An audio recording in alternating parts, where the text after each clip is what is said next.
প্রিয় দর্শক, দেশে বিদেশে যে যেখান থেকে দেখছেন সবাইকে স্বাগত জানাচ্ছি এনটিভিতে সরাসরি সম্প্রচারিত আলোচনা ধর্মী অনুষ্ঠান টক শো এই সময়। সাথে আছি আমি মুকসিমুল আহসান। আমাদের সঙ্গে দুজন অতিথি রয়েছে, তাদের সঙ্গে পরিচিত হব। তার আগে আমরা একটু আজকের বিষয় সম্পর্কে আলোচনা করব। যে বিষয়টি আজকে আমরা আলোচনার জন্য নির্ধারণ করেছি সেটি হচ্ছে সাম্প্রতিক পরিস্থিতি, শিক্ষাঙ্গন ও ছাত্র রাজনীতি। ছাত্র সমাজের নেতৃত্বে ২৪-এর গণ অভ্যুত্থানের মধ্য দিয়ে স্বৈরশাসকের পতন হয়। ফ্যাসিবাদী ব্যবস্থার পতনের মধ্য দিয়ে নতুন বাংলাদেশের স্বপ্ন দেখেন এদেশের মানুষ। বাংলার ইতিহাসে এই ছাত্র সমাজের রয়েছে আরও অনেক গৌরবোজ্জ্বল ভূমিকা। ১৯৬৯-এর গণ অভ্যুত্থানের হাত ধরে ৭১-এর মুক্তিযুদ্ধে মধ্য দিয়ে স্বাধীন সার্বভৌম রাষ্ট্র হিসেবে বিশ্বের মানচিত্রে স্থান করে নেয় লাল সবুজের বাংলাদেশ। ছাত্র সমাজের গড়ে তোলা ৯০-এর গণ অভ্যুত্থানের মধ্য দিয়ে সংসদীয় গণতন্ত্রের পথে হাঁটে বাংলাদেশ। দাবি আদায়ের সংগ্রামে ইতিহাসের পরতে পরতে রয়েছে দেশের ছাত্র সমাজের মাথা নত না করার ঐতিহ্য। ২৪-এর গণ অভ্যুত্থানের মূল নেতৃত্ব কিংবা কৃতিত্ব যাই বলি না কেন, এদেশের ছাত্র সমাজের। গণ অভ্যুত্থানের কয়েক দিনে নির্বাহী আদেশে ক্ষমতাচ্যুত আওয়ামী লীগের ছাত্র সংগঠন ছাত্রলীগের রাজনীতি নিষিদ্ধ করে অন্তর্বর্তী সরকার। কিন্তু গণ অভ্যুত্থানের মাত্র ৬ মাসের মধ্যেই ছাত্র সমাজের ঐক্য ক্রমেই দুর্বল হচ্ছে। জাতীয় রাজনীতি, ছাত্র সংসদ নির্বাচন, শিক্ষার্থীদের দাবি সহ নানা কারণে ক্যাম্পাসগুলোতে মতবিরোধ, দ্বন্দ্ব সংঘাত যেমন আছে, তেমনি নিজেদের মধ্যে ছাত্র সংগঠন একে অপরের সাথে বৈরিতাও বাড়ছে। সব মিলিয়ে এদেশের শিক্ষাঙ্গন এখনও পুরোপুরি স্থিতিশীল নয়। এমন বাস্তবতায় ছাত্র রাজনীতি, ক্যাম্পাস পরিস্থিতি, বদলে যাওয়া ছাত্র সমাজের আকাঙ্ক্ষা বুঝতে পারা এবং শিক্ষার্থীদের প্রত্যাশা পূরণে কতটা কাজ করছে আমাদের ছাত্র সমাজের প্রতিনিধি হিসাবে ছাত্র রাজনৈতিক দলগুলো, এসব বিষয় নিয়ে জানার চেষ্টা করব। আজকের আলোচনায় বিষয় নির্ধারিত হয়েছে সাম্প্রতিক পরিস্থিতি, শিক্ষাঙ্গন ও ছাত্র রাজনীতি। আলোচনার জন্য আমরা দুজন অতিথিকে আমন্ত্রণ জানিয়েছি স্টুডিওতে। আমরা শুরুতেই পরিচিত হব তাদের সঙ্গে। আমার ঠিক বামে রয়েছেন নাসিরউদ্দিন নাসির, সাধারণ সম্পাদক বাংলাদেশ জাতীয়তাবাদী ছাত্র দল, এবং তারপরে রয়েছে নুরুল ইসলাম সাদ্দাম, সেক্রেটারি জেনারেল বাংলাদেশ ইসলামী ছাত্র শিবির। আপনাদের দুজনকেই স্বাগত জানাচ্ছি আজকের আলোচনায়। আমি অনেক দিন থেকে আমার ইচ্ছা ছিল যে গিটার শিখবো। আমি যেহেতু স্টুডেন্ট, একবারে এতগুলো টাকাও ম্যানেজ করা সম্ভব হবে না। জানতে পারলাম বাবার মাধ্যমে যে বিকাশে সেভিংস করা যায়। এটা সবথেকে ভালো লাগে যে কম অ্যামাউন্ট দিয়েই করা যায়। ক্যাশ আউট করতে গেলে কোনো চার্জ লাগে না। বিকাশ অ্যাপে ডিপিএস টাকা জমায় সারা দেশ। প্রথমে আমি নাসিরউদ্দিন নাসির, আপনার কাছে যে বিষয়টি জানতে চাই, এবং ঠিক একইভাবে একই প্রশ্ন আমার থাকবে নুরুল ইসলাম সাদ্দামের কাছে। সেটি হচ্ছে দুজনের কাছেই কমন প্রশ্ন। প্রশ্নটি দুটি ভাগে আমি একটু এভাবে করি যে আপনারা নিশ্চয়ই খেয়াল করেছেন গত কয়েকদিন ধরে, এর আগেও আমরা দেখেছি যে ৭ কলেজের একটি আন্দোলন চলছে, এবং সেই আন্দোলনের পরিপ্রেক্ষিতে আমরা গত পরশুদিন রাতেও দেখেছি বেশ উত্তেজনা এবং ধাওয়া পাল্টা ধাওয়া, এবং সেখানে এক পর্যায়ে আমরা দেখেছি যে বৈষম্য বিরোধী ছাত্র আন্দোলনের আহ্বায়ক হাসনাত আবদুল্লাহ, তিনিও টিয়ার শেলে অনেকটা আহত হয়েছে কিংবা প্রভাব পড়েছে। আমার প্রশ্ন হচ্ছে যে এই ৭ কলেজ ইস্যুতে ছাত্র দলের কিংবা ছাত্র শিবিরের, প্রথমে আমি ছাত্র দলের অবস্থান জানতে চাই, এবং নাসির আপনার কাছেই জানতে চাই আমরা কেন হাসনাতের জায়গায় আপনাকে দেখতে পেলাম না। ধন্যবাদ জানাচ্ছি। আমরা যেটি মনে করছি সেটি হচ্ছে ৭ কলেজের যেই সমস্যা, এটি এখনকার কোনো সমস্যা নয়, বরং এটি ২০১৪ সালে, আমরা একটি প্রেক্ষাপট যদি জানি, ২০১৪ সালে যে অবৈধ প্রধানমন্ত্রী খুনি শেখ হাসিনা যখন জাতীয় বিশ্ববিদ্যালয় পরিদর্শন করতে গিয়েছিলেন, তখন এই খুনি শেখ হাসিনা জাতীয় বিশ্ববিদ্যালয়ের উপর একটি চাপ কমানোর এক ধরনের প্রক্রিয়া হিসাবে তিনি একক সিদ্ধান্তে ঢাকা বিশ্ববিদ্যালয়ের উপর ৭ কলেজকে তিনি ন্যস্ত করেছেন, যেটি ২০১৭ সাল থেকে কার্যকর হয়েছে।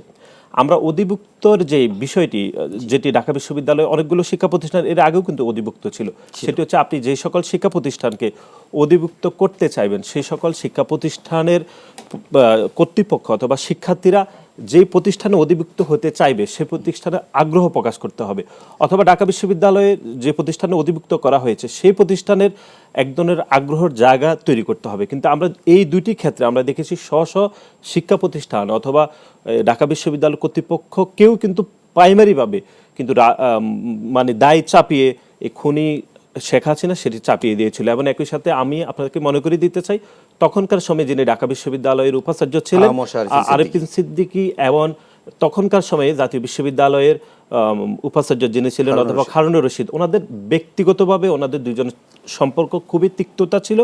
তারই ধারাবাহিকতায় 7 কলেজের যে সিদ্ধান্তটি অধিভুক্ত সিদ্ধান্তটি ঢাকা বিশ্ববিদ্যালয়ের উপর চাপিয়ে দেওয়া হয়েছিল এবং 2017 সাল থেকে এই সিদ্ধান্তটি ঢাকা বিশ্ববিদ্যালয়ের প্রত্যেকটি শিক্ষার্থী চরমভাবে ক্ষুব্ধ ছিল।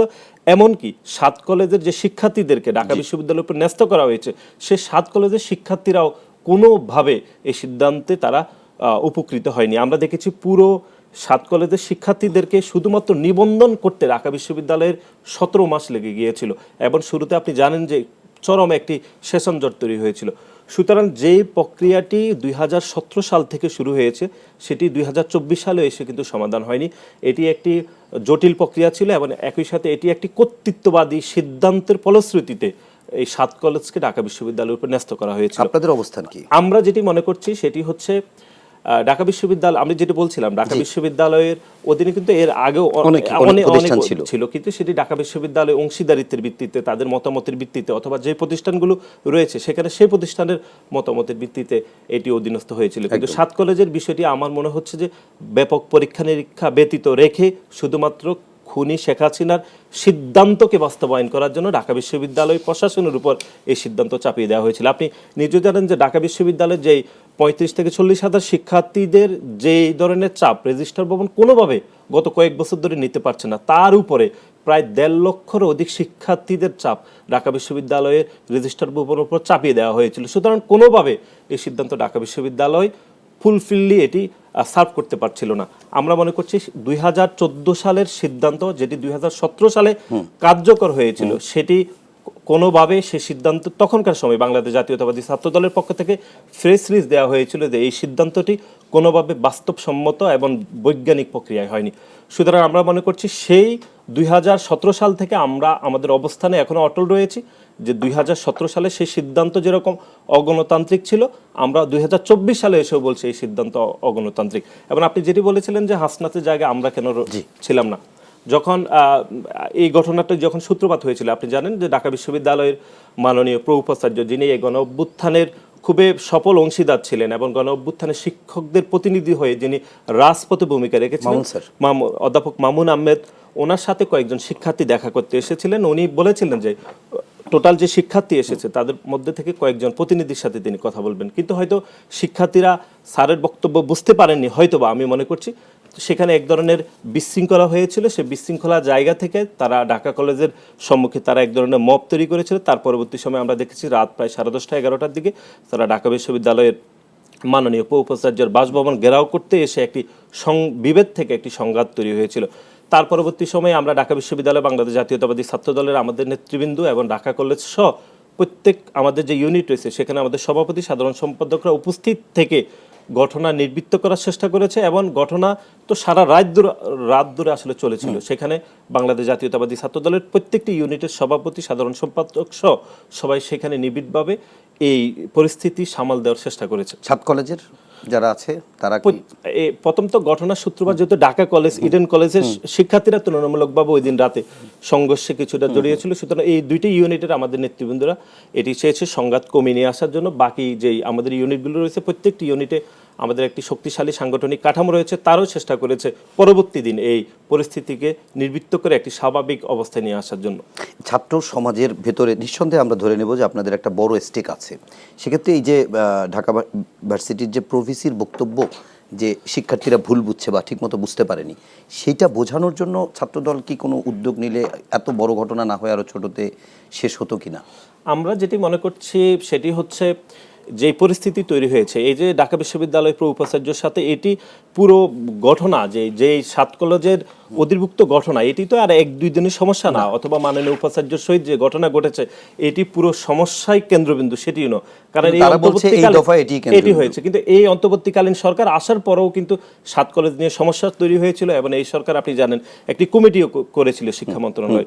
আমি যেটি মনে করছি সেটি হচ্ছে মাননীয় পুরো উপাচার্য মহোদয় শিক্ষার্থীদেরকে আশ্বস্ত করার চেষ্টা করেছেন, কিন্তু শিক্ষার্থীরা হয়তো সেই আশ্বস্তের জায়গা থেকে তারা সমাধান না পেয়ে তারা হয়তো ঢাকা কলেজের সামনে তারা এক ধরনের মব তৈরি করার চেষ্টা করেছে। আমি মনে করছি এই পরিস্থিতি হয়তো আরও নির্বৃত্ত করা যেত, ছাত্র সংগঠনগুলোর আরও বেশি ভূমিকা রাখা উচিত ছিল, সেই জায়গা থেকে হয়তো আমরা কিছুটা ব্যর্থ হয়েছি বলে আমার মনে হচ্ছে। আমি নুর ইসলাম সাদ্দাম আপনার কাছে ঠিক একই প্রশ্ন আর না বাড়াই যে আমরা যদি ছাত্র শিবিরকে মাঠের ছাত্র সংগঠন ধরি এবং তারাও যদি ছাত্রদের অধিকার নিয়ে কথা বলে, ছাত্রদের শিক্ষাঙ্গনকে যদি তারা কলুষিত রাখতে না চায় কিংবা স্থিতিশীল রাখতে চায়, সে জায়গায় হাসনাতের জায়গায় কেন আমরা সাদিক কায়েম বলি কিংবা নুর ইসলাম সাদ্দাম বলি কিংবা আমরা জাহিদুর রহমান তাকে দেখিনি কেন? জি, ধন্যবাদ জানাচ্ছি আপনাকে। আমাদের এই আন্দোলনের যে স্টার্টিংটা কেমনভাবে ছিল আপনাদের সবার জানা আছে। তারা হচ্ছে 5টা দাবি নিয়ে মূলত উপাচার্যের কাছে গিয়েছিল। যদিও তারা হচ্ছে 7 কলেজ ঢাকা বিশ্ববিদ্যালয় থেকে বের হওয়ার জন্য শুরু থেকেই যখন অন্তর্ভুক্ত করা হয়েছে একটা অংশ এটা নিয়ে আন্দোলন কন্টিনিউ করছিল। তার পরিপ্রেক্ষিতে তো গভর্নমেন্ট একটা কমিটি করেছে এবং একটা সুষ্ঠু সমাধানের দিকে তারা যাওয়ার চেষ্টা করছিল। ছাত্রদের যে বিষয়গুলো নিয়ে কমপ্লেইন ছিল তার মধ্যে শিক্ষার্থীদের যে ভর্তি সংক্রান্ত ইস্যুগুলো ছিল, সিটের যত পরিমাণে শিক্ষক আছে প্রপোর্শনেট রেটে যেন ছাত্র ভর্তি নেওয়া হয়, অতিরিক্ত ছাত্র ভর্তি না নেওয়া হয়, অথবা হচ্ছে আলাদা অ্যাকাউন্ট খুলে ঢাকা 7 কলেজের ছাত্রদেরকে যেন ভর্তি করা হয়। নানা ধরনের দাবি, মূলত 5টা দাবি, এবং দাবিগুলো ছিল যৌক্তিক। দাবিগুলো সহজে যদি মেনে নিত হয়তো অনাকাঙ্ক্ষিত যে ঘটনা হঠাৎ করে এটা অ্যারাইজ হয়েছে, যেটা আমাদের প্রেডিকশনের মধ্যে ছিল না, এটা হতো না প্রথমত। দ্বিতীয়ত এইখানে বিশেষ করে উপাচার্যের যে ঘটনাটা, এটা আমরা বলবো যে আরো সহনশীল হওয়া উচিত একজন শিক্ষকের। এবং যে ভিডিওটি প্রকাশ পেয়েছে সেই ভিডিওতে আসলে তিনি যে অ্যাগ্রেসিভ মুভমেন্ট দেখিয়েছেন, ছাত্ররা তখনও সহনশীল ছিল। আমরা আশা করি শিক্ষকদের পক্ষ থেকে অথবা ওরা বিভিন্ন সময়ে দাবি করা হচ্ছিল। আমি গতকাল বিবিসির একটা রিপোর্টেও সেখানে দেখলাম যে ছাত্ররা ঢাকা বিশ্ববিদ্যালয়ে যখন যাচ্ছে বিভিন্ন বিষয় নিয়ে, সেশন জট সংক্রান্ত রুটিনের প্রবলেমগুলো নিয়ে, তখন দেখা যাচ্ছে যে তারা এমন আচরণগুলো করছে যেমন কলেজের সাথে একটা বিশ্ববিদ্যালয়ের স্পষ্ট একটা পার্থক্য করে ফেলছে, যে জিনিসগুলো ছাত্রদেরকে আসলে ভাবিয়ে তুলছিল এবং তারা বারবার এই বিষয়গুলো নিয়ে কথা উঠাচ্ছিল। সেই পরিপ্রেক্ষিতে ছাত্ররা যে দাবিগুলো করেছে, এবং হঠাৎ করে তো এমন কথার প্রেক্ষিতে এত রেশারেশির এই পর্যায়টা যায় না। মূলত যে দাবিগুলো নিয়ে গিয়েছিল যৌক্তিক দাবি, কিন্তু রিয়াকশনটা ছিল খারাপ। সেই জায়গা থেকে ছাত্ররা রাস্তায় নেমেছে এবং হঠাৎ করে এই ঘটনাটা ঘটেছে। আর আমরা যেহেতু ঢাকা ইউনিভার্সিটির আবাসিক ছাত্র না বা ওইখানে থাকি না, সেক্ষেত্রে আমরা যেখানে অবস্থান করছিলাম, আমি রাত 3:30 পর্যন্ত চেষ্টা করেছি আমাদের ওখানে যারা দায়িত্বশীল রয়েছে তাদের সাথে ফোনে কন্ট্যাক্ট করার জন্য, প্রশাসনের সাথে যোগাযোগ করার জন্য, বিশেষ করে অন্য ছাত্র সংগঠনগুলোর সাথে যোগাযোগ করে যাতে এই গভীর রাতে 7 কলেজের শিক্ষার্থী এবং ঢাকা বিশ্ববিদ্যালয়ের মুখোমুখি হয়ে একটা অনাকাঙ্ক্ষিত পরিবেশ না হয়। তো যতটুকু অ্যাগ্রেসিভনেস দুই পক্ষের মধ্যে ছিল, আমার মনে হয় যে ওই পর্যায়ে না গিয়ে তারা বুঝতে পেরেছে এবং পরবর্তীতে আজকে তো তারা স্টেটমেন্ট দিয়েছে। আশা করি এর একটা সুষ্ঠু সমাধান হবে। গভর্নমেন্টের পক্ষ থেকেও একটা ডিক্লারেশন দিয়েছে যে 7 কলেজ আস্তে আস্তে ঢাকার অধিভুক্ত আর থাকলো না, ঢাকা বিশ্ববিদ্যালয়ের অধীনে, এবং যে কমিটি ফরমেশন করা হয়েছে তারা আলোচনা করে পরবর্তীতে এই কলেজ কিভাবে পরিচালিত হবে তার একটা নীতিমালা, সেটা যদি বিশ্ববিদ্যালয় করলে এই কলেজের জন্য ভালো হয়, এটা তো অনেক বিষয়গুলো নিয়ে অ্যানালাইসিস করে তারপর একটা সিদ্ধান্ত নিতে হবে। তো যেই সিদ্ধান্তটা কলেজের স্টুডেন্ট, এখানে তো হিউজ স্টুডেন্ট, একটা কলেজে 30,000-40,000-এর মতো স্টুডেন্ট, অনেক বেশি। সুতরাং এই জায়গাগুলোতে একটা সুষ্ঠু সমাধান দরকার। শুধু এইটা না, আমরা বলবো যে জাতীয় বিশ্ববিদ্যালয়ের অধিভুক্ত যে কলেজগুলো রয়েছে, একটা কলেজে হিউজ পরিমাণে স্টুডেন্ট রয়েছে, কিন্তু এই কলেজের ম্যানেজমেন্ট সিস্টেম, রিসার্চ সেলের জন্য যে পরিমাণে বরাদ্দ দেওয়ার কথা ছিল, শিক্ষকদের যে ট্রেইন আপ বা সামগ্রিক বিষয়গুলো আরো স্মার্টলি এই বিশ্ববিদ্যালয়ের হওয়ার কথা ছিল জাতীয় বিশ্ববিদ্যালয়ের, যেটা আমরা বিগত সময়ে দেখতে পাইনি। আমরা আশা করি যে অন্য কলেজগুলো, 7 কলেজ যেমন গুরুত্বপূর্ণ, বাংলাদেশের এর বাইরেও অনেক কলেজ, বিএম কলেজ আছে, কেসি কলেজ আছে, বিএল কলেজ আছে, যেগুলো সমান গুরুত্বপূর্ণ। সুতরাং এই ছাত্রদের শিক্ষার মানগুলো যেন ধরে রাখা যায়, সেই ক্ষেত্রে বিশ্ববিদ্যালয়ের ফরমেশন কেমন হবে, নার্সিং ব্যবস্থাগুলো কেমন হবে, এটা নিয়ে কমিটি করে উচ্চ পর্যায়ে আরো রিথিঙ্ক করা উচিত শিক্ষা ব্যবস্থার গুণগত পরিবর্তনের জন্য, এটা আমরা আশা করি। নাসির যেমন একটি কথা বলেছিল যে 14 সালে তৎকালীন 2 ভিসি, একজন উন্মুক্ত বিশ্ববিদ্যালয় এবং যার একজন ঢাকা বিশ্ববিদ্যালয়, তাদের রেশারেশির ফলে 17 সালে এটি হয়েছে এবং তখনই ছাত্রদল তার একটি বিবৃতি দিয়েছে। ছাত্র শিবিরের এখানে অবস্থানটি কি ছিল আগে এবং এখন? আমাদের তখন যে অবস্থান ছিল এখনো সেম অবস্থানের কথাই আমরা বলছি। মূলত 14 সালের যে কথাগুলো তখন চলছিল, তখন ছাত্রদের একটা অংশ তখন বিরোধিতা করেছে, 17 সালে যখন এটা হয়েছে তখনও বিরোধিতা করেছে, এবং সরকারের যে পজিশন ওইখানে নেয়ার কথা ছিল আমরা সেটা দেখি নাই। অর্থাৎ অংশীজনদের সাথে আলোচনার ভিত্তিতে একটা সেপারেশনের দরকার ছিল বা অন্তর্ভুক্তি করার দরকার ছিল, সেটা করে নাই। আমরা এখনো বলছি এই কলেজগুলো নিয়ে রিথিঙ্ক করা উচিত শিক্ষার গুণগত মানের ক্ষেত্রে, কারণ ঢাকা ইউনিভার্সিটির পক্ষে এই এত স্টুডেন্টদেরকে সামাল দেয়া বা সব কিছু সুষ্ঠুভাবে পরিচালনা করার ম্যানেজমেন্ট তারা দেখিয়েছে এই 5-7 বছরের মধ্যে আসলেই তাদের পক্ষে সম্ভব না। সুতরাং এই কলেজগুলো নিয়ে রিথিঙ্ক করতেই হবে। আচ্ছা, তাহলে দুজনের বক্তব্যে আমরা একটা জিনিস স্পষ্ট হতে পারি যে 7 কলেজকে ঢাকা বিশ্ববিদ্যালয়ের অধিভুক্ত যে করা হলো সেটি ঠিক ছিল না, যে কারণে এখন যে সেই নীতি থেকে সরকার সরে আসছে, আমি দুজনের বক্তব্য থেকে যেটি বুঝলাম সেটি ঠিক আছে। তো আমার একটু ছোট্ট করে যদি একটু উত্তর দেন, তারপর আমরা বিরতিতে যাব, যে এখন তাহলে তারা কি নতুন ভাবে একটি আলাদা বিশ্ববিদ্যালয় হবে, না আগে যে ফরম্যাটে ছিল সেখানেই যাবে? আপনারা কি মনে করেন? না, এটি তো আমরা যেটি মনে করছি যে ঢাকা বিশ্ববিদ্যালয় এখন যে সিদ্ধান্ত নিয়েছে এটি আমার কাছে মনে হচ্ছে এখনকার সময় এটি একটি বাস্তব সিদ্ধান্ত নিয়েছে।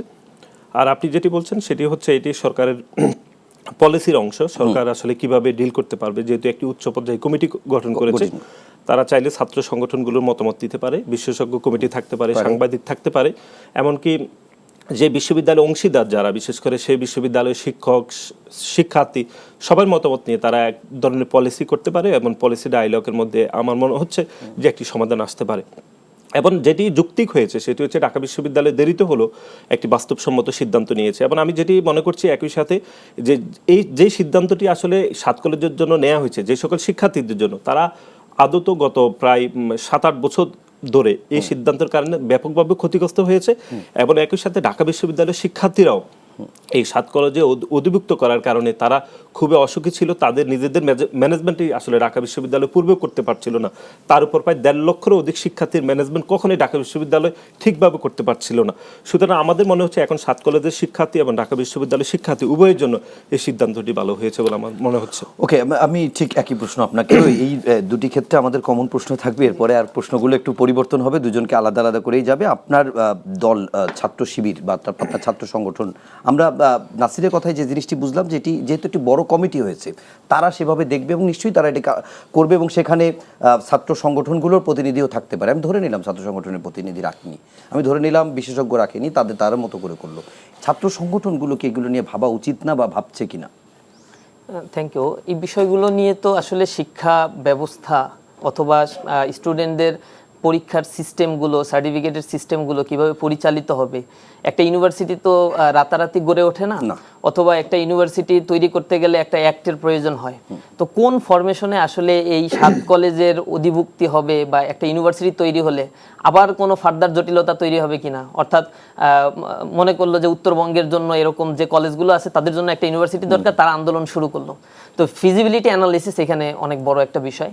আশা করি যারা এই দায়িত্ব পালন করছে তারা সামগ্রিক বিষয়গুলোকে বিশ্লেষণ করে জাতীয় বিশ্ববিদ্যালয়ের অধীনে থাকলে তাদের চলমান প্রবলেমগুলো সলিউশন করে আসলেই ভালোভাবে শিক্ষা কার্যক্রমগুলো এবং মান সংরক্ষণ করে করতে পারবে কিনা সেটাকে অ্যানালিসিস করবে। অন্যথায় এটা যদি জাতীয় বিশ্ববিদ্যালয়ের অধীনে থেকে আসলেই মেনটেন করা সম্ভব না হয় বর্তমান স্ট্রাকচারে, তাহলে নতুন একটা স্ট্রাকচার, নতুন একটা ইউনিভার্সিটি গঠনের প্রয়োজনীয়তা দেখা দিলে তারা সেটা করবে। তো আমরা মনে করি এই বিষয়গুলো অনেক অ্যানালিসিসের বিষয়, যেহেতু এই অবকাঠামোগত বিষয়গুলোর সাথে আমরা অ্যাফিলিয়েটেড না, সুতরাং কোনো কিছু প্রেডিকশন করা, কোনো দাবি করা, এটা আমার কাছে মনে হচ্ছে এটা অযৌক্তিক একটা বিষয়।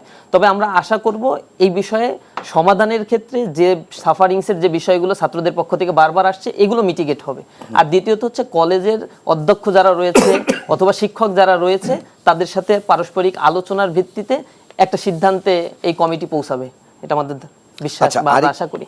আরেকটি বিষয় নুর ইসলাম সাদ্দাম, আপনার কাছেই জানতে চাবো, সেটি হচ্ছে যে আপনার আজকে সারাদিনই সামাজিক যোগাযোগ মাধ্যমে একটি বিষয় খুব উত্তাপ ছড়াচ্ছে, এবং সেটি ছাত্র শিবিরের একটি মাসিক একটি পত্রিকায় একটি লেখা এসছে, এবং লেখার দুটি লাইন সেটি নিয়ে খুব বেশ আলোচনা হচ্ছে। সেটি নিয়ে ছাত্র শিবিরের অবস্থান এবং আপনার বক্তব্য জানতে চাবো। ছাত্র শিবিরের মাসিক পত্রিকা ছাত্র সংবাদ বিজয় দিবস সংখ্যায় অর্থাৎ 2024 সালে যুগে যুগে স্বৈরাচার এবং তাদের করুণ পরিণতি শীর্ষক একটি লেখা প্রকাশিত হয়েছে, যে লেখাটির লেখক আহমেদ আফগানি। এই আর্টিকেলে তিনি যে শিরোনামে তিনি যে কথাটি মুক্তিযুদ্ধ ইস্যুতে এক জায়গায় বলেছেন, সে সময় অনেক মুসলিম না বুঝে মুক্তিযুদ্ধে জড়িয়ে পড়েছিল, এটা তাদের ব্যর্থতা ও অদূরদর্শিতা, আল্লাহ তাআলা তাদের ক্ষমা করুক। এই আরও কয়েকটি লাইন লিখেছে, কিন্তু মূলত এই জায়গাটি নিয়ে প্রশ্ন উঠেছে। আপনি ওই মুহূর্তে বা এই ডিসেম্বর মাসে ছাত্র শিবিরের সাধারণ সম্পাদক ছিলেন না, ওই সংখ্যায় যে প্রকাশিত সংখ্যায় আপনি ওটি এই পত্রিকার সম্পাদকও না, কিন্তু এখন আপনি এই পত্রিকার সম্পাদক। আমি আপনার কাছে যে বিষয়টি জানতে চাই যে এই জিনিসটি মানে এটির ব্যাখ্যাটা কি আপনাদের কাছে? বুঝতে পারছি। শুরুতে যে বিষয়টি বলবো যে দেখেন, এটা হচ্ছে ডিসেম্বরের একটা লেখা। আমাদের পত্রিকাগুলো ডিসেম্বরের 1 তারিখে পাবলিশড হয় এবং সারা বাংলাদেশের প্রত্যন্ত অঞ্চলগুলোতে চলে যায়। তো ডিসেম্বরে যে পত্রিকাটা পাবলিশড হলো, সেই পত্রিকার একটা লেখা নিয়ে জানুয়ারি মাসের আজকে 27 তারিখ 28 তারিখে এসে এই বিষয়টা নিয়ে কথা হচ্ছে। তো জানুয়ারি মাসে এই লং টাইম পরে এসে কথা হওয়া মানেই হচ্ছে ইন্টেনশনালি বিষয়গুলো নিয়ে নাড়াচাড়া করার চেষ্টা করা হয়েছে অথবা করেছে। তো প্রথম হচ্ছে সেই পয়েন্ট। দ্বিতীয়ত হচ্ছে এই লেখাটি যিনি লিখেছেন, ছাত্র শিবিরের এই একটা পত্রিকা না, প্রতি মাসে আমরা আরো অসংখ্য পত্রিকা আমাদের ম্যাগাজিন হিসেবে বের হয়। তো এইখানে ইসলামী ছাত্র শিবিরের সাবেক দায়িত্বশীল অথবা ছাত্র শিবির করে এমন ভাইরাই শুধু লেখা জমা দেয় এরকম না। এখানে শিক্ষক যারা আছে, বুদ্ধিজীবী আছে, কলামিস্ট যারা রয়েছে, তাদের লেখাগুলো ধারাবাহিকভাবে প্রকাশিত করা হয়। এবং এখানে আমাদের একটা বড় বিষয় হচ্ছে বিভিন্ন ধরনের মুক্ত মনের চর্চা, অর্থাৎ পজিটিভ হোক নেগেটিভ হোক। আমাদের পত্রিকায় পরবর্তীতে এটার একটা ক্লারিফিকেশন দেওয়া হয়েছে কেন এই লেখাটা কেন ছাপানো হলো, এবং এর সাথে আরো কিছু লিঙ্ক দেওয়া হয়েছে যে এই জাতীয় লেখা অথবা এর এগেইনস্টে বিভিন্ন ধরনের লেখাগুলোই আমরা এখানে ছাপাই, যাতে পাঠকরা বস্তুনিষ্ঠভাবে সিদ্ধান্ত গ্রহণ করতে পারে। একজন পাঠক যিনি এটা লিখেছেন, অবশ্য রাইটার যিনি ছিলেন, তিনি তার ফেসবুক পোস্টে বলে দিয়েছেন যে তার একটা শর্তই থাকে, কোনো লেখা দিলে তার দাড়ি কমাও বাদ দিতে পারবা না যদি ছাপানো হয়, এবং এর দায়-দায়িত্ব সে সম্পূর্ণ নিয়েছে। কেন এই প্রশ্ন আমার? এই দায়-দায়িত্ব সে সম্পূর্ণ নিয়েছে, তবে সেটা হচ্ছে এই দায়িত্ব পুরো সে নিতে পারে না, পত্রিকার দায় আছে, সে নিয়েছে। আচ্ছা, এখন দ্বিতীয় প্রশ্ন যেটা আপনার এই জায়গা থেকে পুরো আর্টিকেলটা যদি আপনি পড়েন তাহলে মোটামুটি এটা বুঝতে পারবেন। একটা মানে ছোট্ট একটি অংশ নিয়ে মূলত বিতর্ক তৈরি করা হয়েছে। এই আর্টিকেলের যে অংশটুকু লেখা হয়েছে যে 1972 সালের পরে বা 71 সাল পরবর্তী এই বাংলাদেশে বাকশাল যখন কায়েম করা হয়েছে তখন জামাত ইসলামী এবং নিজাম ইসলাম পার্টিকে নিষিদ্ধ করা হয়েছে, কিন্তু মুক্তিযুদ্ধের আরো কয়েকটা দল ছিল যারা অংশগ্রহণ করে নাই, সেই দলগুলোকে আসলে নিষিদ্ধ করা হয়নি। যেমন মনি সিংহের নেতৃত্বে কমিউনিস্ট পার্টি, তারপরে হচ্ছে সর্বহারা পার্টি, পূর্ব পাকিস্তান কমিউনিস্ট পার্টি, এর বাইরে হচ্ছে জাতীয় দল, এরকম অনেক কৃষক শ্রমিক দল বা কৃষক শ্রমিক পার্টি, এরকম দলগুলোকে নিষিদ্ধ করা হয়নি। 72 সাল পরবর্তী বাকশাল কায়েমের পরে এই কমিউনিস্ট পার্টিদের উপরেও অকথ্য নির্যাতন করা হয়েছে, যদিও তারা এখানে সর্বহারা পার্টি নানা ধরনের অকারেন্সের সাথে জড়িত ছিল, হত্যা, লুণ্ঠন, তারপর হচ্ছে ব্যাংক ডাকাত। তো উনি যেটা লিখেছেন যে স্বাধীনতা উত্তর এই মুসলমানদের উপরেও ধরে ধরে নিয়ে যেভাবে নির্যাতন করা হয়েছিল, মুক্ত স্বাধীনতার মানে মুক্ত চর্চাগুলো করতে দেওয়া হয়নি, সেই প্রেক্ষিতে অনেক মুসলমান এখানে বলেছে যে স্বাধীনতার যে স্বাদ, অর্থাৎ স্বাধীনতার ডিক্লারেশনের 3টা কথা ছিল, সাম্য, মানবিক মর্যাদা, সামাজিক সুবিচার, এই জিনিসগুলোর প্রতিফলন হয়নি। তখন তাদের জায়গা থেকে তারা বলেছে যে আসলেই স্বাধীনতা এই জিনিসটা আমাদের ভুল ছিল। এখন যারা জুলাই আন্দোলনের ক্ষেত্রে অনেকেই দেখবেন হচ্ছে চোখ হারিয়েছে, তো যখন সুচিকিৎসা পাচ্ছে না তখন আমাদের কাছে এসে বলছে যে আমি যেহেতু সুচিকিৎসা পাচ্ছি না, ওই সময় আমার যাওয়াটা কি ভুল ছিল কিনা। এবং জুলাই গণ অভ্যুত্থানের পরে শেখ হাসিনা বিদায় নিয়েছে, কিন্তু বিদায় নেওয়ার পরে এই বাংলাদেশের কি সিনারিও আমরা দেখতে পাচ্ছি, যেমন একটি সুন্দর একটি সমাজ আমরা দেখতে চেয়েছিলাম সেটা পাইনি, আক্ষেপের জায়গা থেকে সেটা বলেছি। তো হয়তো স্বাধীনতা উত্তর বাংলাদেশের যে সিনারিওটা হওয়ার কথা ছিল, এটা তো আমরা সকলেই মানবো যে এটা আসলে হয়নি। এবং নরেন্দ্র মোদী তার পোস্টে স্পষ্ট করেছে এটা ছিল পাকিস্তান আর ভারতের মধ্যে একটা যুদ্ধ, যার ফলে বাংলাদেশের সৃষ্টি হয়েছে। এখানে একটা ধরনের কনস্পাইরেসি। আমি বুঝলাম যে 1 মাস পরে এসে এটি নিয়ে আলোচনা হচ্ছে, তার পেছনে একটি আমি ধরে নিলাম একটি ষড়যন্ত্র আছে, কিন্তু এই ষড়যন্ত্রটি করার সুযোগ আপনি করে দিলেন কিনা? 1 মাস আপনি ধরে নিলাম আপনার পত্রিকা 1 মাস পরে এসে একজন পড়েছে, সেটিকে আমি খারাপভাবে যদি না দেখে যদি এভাবে প্রশ্নটি করি যে আপনি এই ঘটনার যে ব্যাখ্যাটি দিচ্ছেন, এই ব্যাখ্যাটি কি এক ধরনের এ জাতীয় লেখাকে জাস্টিফাই করে কিনা? কারণ একটু ডিপ প্রশ্নটা আপনি একটু বুঝবেন। কেননা আপনার পত্রিকায়, আপনার সংগঠনের পত্রিকায় কি ছাপা হবে কি না হবে, মুক্তিযুদ্ধ নিয়ে কি লেখা, মুক্ত মনের চর্চা হবে। আমি যদি এই টকশোতে আপনাদের দুজনকেই আপনারা মুক্ত বুদ্ধি চর্চা করবেন, কিন্তু আপনি যদি দেশের স্বাধীনতা সার্বভৌমত্ব নিয়ে কোনো এমন কথা বলেন যেটি আসলে কোনোভাবেই এটি স্বাধীনতা সার্বভৌমত্বের সঙ্গে যায় না, আমি নিজেও সেটাকে এক্সপেন্স করব। এটা তো স্বাধীনতা সার্বভৌমত্বের কোনো প্রশ্নই ছিল না, মুক্তিযুদ্ধে আমার রুটের জায়গা। এইখানে প্রশ্নটা হচ্ছে আমাদের বক্তব্যটা কি স্বাধীনতা প্রশ্নে। ইসলামী ছাত্র শিবির বলেছে স্বাধীনতার ঘোষণাপত্রে যে কথাগুলো ছিল, সাম্য, মানবিক মর্যাদা, সামাজিক সুবিচার, এই বিষয়কে মেনে নিয়ে, স্বাধীনতার বাংলাদেশের সার্বভৌমত্বকে মেনে নিয়ে ইসলামী ছাত্র শিবির ৭৭ সালে তাদের কার্যক্রম শুরু করেছে। অর্থাৎ ইসলামী ছাত্র শিবির এই দেশের অখণ্ডতা, সার্বভৌমত্ব, বৈষম্যহীন একটি সমাজ গঠনের জন্য কাজ করেছে এবং করে যাচ্ছে। একমত। তাহলে এই লেখা কেন ছাপাবে? পত্রিকার বিষয়গুলো যারা তৎকালীন সময়ে ছিল তারা হচ্ছে এর ভালো জাস্টিফিকেশন দিতে পারবে। তবে আমার বক্তব্য হচ্ছে ওই লেখাটা যে প্রেক্ষাপটে ছিল, তিনি একজন গবেষক এবং এই লেখাটা ধারাবাহিকতা ছিল, আরো কয়েকটা পর্ব তিনি লিখেছেন, সেই ধারাবাহিকতায় এসে হয়তো এই কনক্লুশনে তিনি এই বক্তব্যটা তার নিজস্ব ওপিনিয়ন হিসেবে দিয়েছেন এবং ফেসবুকে তিনি এটা বলেছেন। এটা তার চিন্তার একটা আমি ফসল বুঝলাম। হতে পারে। মানে আপনার কাছে আরো একটি প্রশ্ন আছে, কিন্তু অনেকক্ষণ ধরে নাসির একটু বলতে চাচ্ছে, কিন্তু প্রশ্নটি হচ্ছে আপনারা ভবিষ্যতে যদি পরে আবার সময় হয় এইগুলো খেয়াল রাখবেন। আমরা যথেষ্ট সচেতন থাকার চেষ্টা করব। এটা তো ঠিক আছে। তাহলে মানে জাস্টিফিকেশন দিলে আবার দাঁড়ায় যে জাতীয় লেখা আপনারা ভবিষ্যতেও ছাপবেন। আর যদি বলেন যে না এটি ভুল হয়ে গেছে, খেয়াল করেনি, এডিটোরিয়াল ভালোভাবে খেয়াল করেনি, বা যেটি আপনি বলছিলেন যে তখনকার তারা বলতে পারবে, সেটি অন্য ব্যাখ্যা, কিন্তু তা না হলে ব্যাখ্যাটা আসলে অন্য প্রশ্নের জন্ম দেয়। জি নাসির বলতে চাচ্ছিলেন। আমরা যেটি মনে করছি জনাব সাদ্দাম ভাই হয়তো মূল ঘটনা এড়িয়ে যাওয়ার চেষ্টা করছেন বলে আমি মনে করছি। যে সেটি হচ্ছে তিনি প্রথমে বলেছেন যে এত দেরিতে এটি বিতর্ক তৈরি করেছে, এত দেরিতে, এটি গত মাসের ঘটনা। আমরা মনে করছি দেরিতে হলো ঘটনা যে মিথ্যা নয়, অর্থাৎ এটি যে লেখা হয়েছে এটি কিন্তু সত্য, এবং এটি এই প্রকাশনাটা ছাত্র সংবাদ, এটি ছাত্র শিবিরের নিজস্ব প্রকাশনা, এটি মাসিক পত্রিকা, এবং এই প্রকাশনার সম্পাদক হিসেবে যিনি দায়িত্ব পালন করেছেন তিনি হচ্ছেন এখনকার শিবিরের যিনি সভাপতি জনাব জাহিদুল ইসলাম, এবং যিনি সম্পাদক মণ্ডলীর সভাপতি তিনি আগের কমিটির সদ্য বিদায়ী সভাপতি মঞ্জুরুল ইসলাম, এবং যিনি নির্বাহী সম্পাদক রয়েছেন তিনি এখনকার দপ্তর সম্পাদক আপনি নাম বলেছেন। এটি ছাত্র শিবিরের প্রকাশনা, আমি এখানে দেখতে পাচ্ছি বাংলাদেশ ইসলামী ছাত্র শিবিরের নিজস্ব প্রকাশনার অংশ।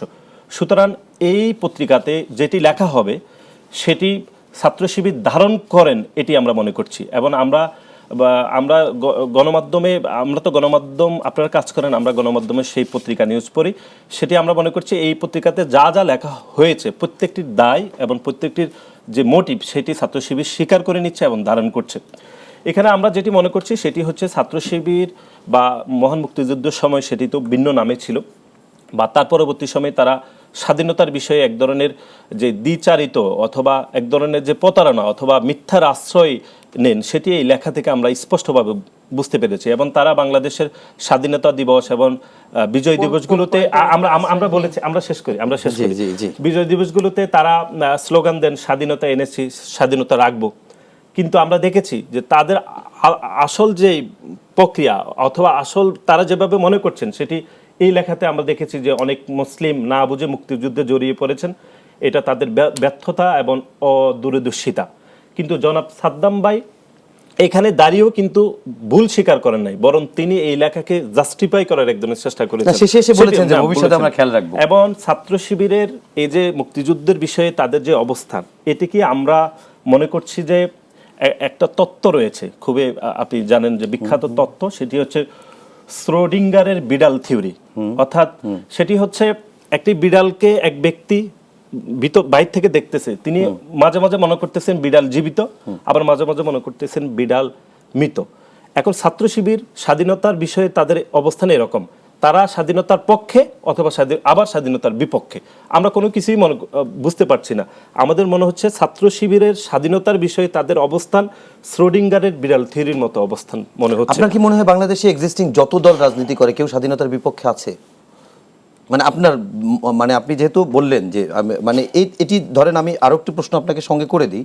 আপনি যেহেতু বললেন যে লেখা হয়েছে তা তাদের দায় স্বীকার করতে, দায় করেছে বলে আমি বলছি যে আপনি একবার বলেছেন দায় তাদের, আবার বলছে তারা এই লেখা সব ধারণ করে। এখন আমি যদি বলি যে বিএনপির পত্রিকা দৈনিক দিনকাল, এখন দিনকালে যা ছাপা হবে এটি কি সব বিএনপি ধারণ করে? বিভিন্ন ভিন্ন মত কি থাকবে না এখানে? না, এটি তো দিনকাল তো এক ধরনের পত্রিকা, কিন্তু এটি সাময়িক। এখানে যতগুলো লেখা হয়েছে বা লেখকরা লিখেছেন, প্রত্যেকটি লেখা নিশ্চয় সম্পাদকীয় নীতি মেনে দায় আছে, কিন্তু করা সব হয়েছে। সে ধারণ করবে না, সব তো ধারণ করেছে, তো সব ধারণ করেছে বলে তিনি এটা লিখেছেন।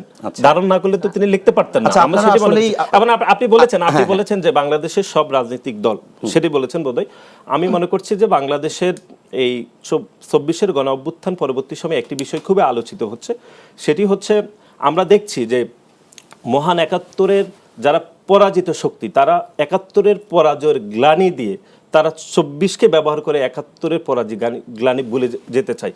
এবার বিশেষ করে আমরা দেখেছি এই 24-এর গণ অভ্যুত্থান পরবর্তী সময়ে এটি খুব কার্যকরভাবে দেখছি যে 71-কে এক ধরনের পাশ কাটিয়ে 24 দিয়ে তারা গণ অভ্যুত্থানকে স্বীকার করতে চাচ্ছে। আমরা মনে করছি যে এই বাংলাদেশে যারা রাজনীতি করবে তাদেরকে অবশ্যই 71-এর যে মুক্তিযুদ্ধ সেটি স্বীকার করতে হবে এবং 24-এর যে গণ অভ্যুত্থান সেটিও স্বীকার করে রাজনীতি করা উচিত বলে আমাদের মনে হচ্ছে। আপনারা কি আসলে 24-এর এই গণ অভ্যুত্থানের প্রেক্ষিতে সবশেষ নাসির যে প্রশ্নটি রাখলো সেটি দিয়ে আমি যদি বলি, আপনারা কি 71 ধারণ করেন না, বা 71 ইস্যুতে আপনাদের অবস্থান কি?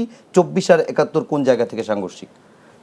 আমরা তো বলছি 24 আর 71 সাংঘর্ষিক কোনো বিষয় না। এড়িয়ে যান আপনারা। 24-এ এসে 71টা পূর্ণতা পেয়েছে। 71 যে উদ্দেশ্যে সংগঠিত হয়েছিল তা বাস্তবায়ন হয়নি এই দেশে, যা 24-এ এসে পূর্ণতা পেয়েছে। এই বক্তব্যটা আমাদের, এবং নাসির ভাই হয়তো আমার কথা এর আগে শুনে নিন বা খেয়াল করেনি। মুক্তিযুদ্ধ ইস্যুতে আমাদের অবস্থান তো পরিষ্কার, এবং ইসলামী ছাত্র শিবির এই মুক্তিযুদ্ধে বা স্বাধীনতার পক্ষে অথবা এ দেশের সার্বভৌমত্ব রক্ষার জন্য যে ধরনের অ্যাক্টিভিটি স্বাধীনতা উত্তর করেছে, এগুলো কোনোটাই স্বাধীনতার সাথে প্রশ্নবোধক কোনো বিষয় না। পত্রিকার যে ছোট বিষয়টি নিয়ে এসেছেন, প্রশ্নটা আপনিও করলেন, ওটাই আমি করতে চাচ্ছিলাম। একটা পত্রিকা বা একটা ম্যাগাজিনে যে লেখাগুলো ছাপা হয়, সেই লেখাগুলোর দায়গুলো বা ওই যে ফিলসফি যে সম্পাদক যেটা ধারণ করে, সব লেখাগুলো কি ওই পত্রিকায় ছাপতেই হবে? এটা কি কোনো এজেন্ডা তৈরি করার কোনো পত্রিকা যদি না হয়, মুক্ত বুদ্ধির চর্চার জন্য যে পত্রিকা তৈরি হয়, সেখানে লেখক তার অপিনিয়ন দিবে, এবং লেখাটা সম্পাদক নিজে লেখেন নাই অথবা আমাদের কোনো দায়িত্বশীল ব্যক্তি লেখেননি। এটা যদি এমন হয়তো ইসলামী ছাত্র শিবিরের কোনো দায়িত্বশীল লিখেছে, এমন নয়। উনি একজন কলামিস্ট এবং লেখক, তিনি বিভিন্ন বিষয়গুলো নিয়ে গবেষণা করেন, লেখেন। তো তার যে বিষয়গুলো ছাপা হয়েছে, নিঃসন্দেহে সেই সম্পূর্ণ দায় ব্যক্তি নিবে। তবে আমরা এডিটোরিয়াল বডি এই বিষয়গুলোতে এরপর থেকে তো অবশ্যই সতর্ক থাকতে হবে।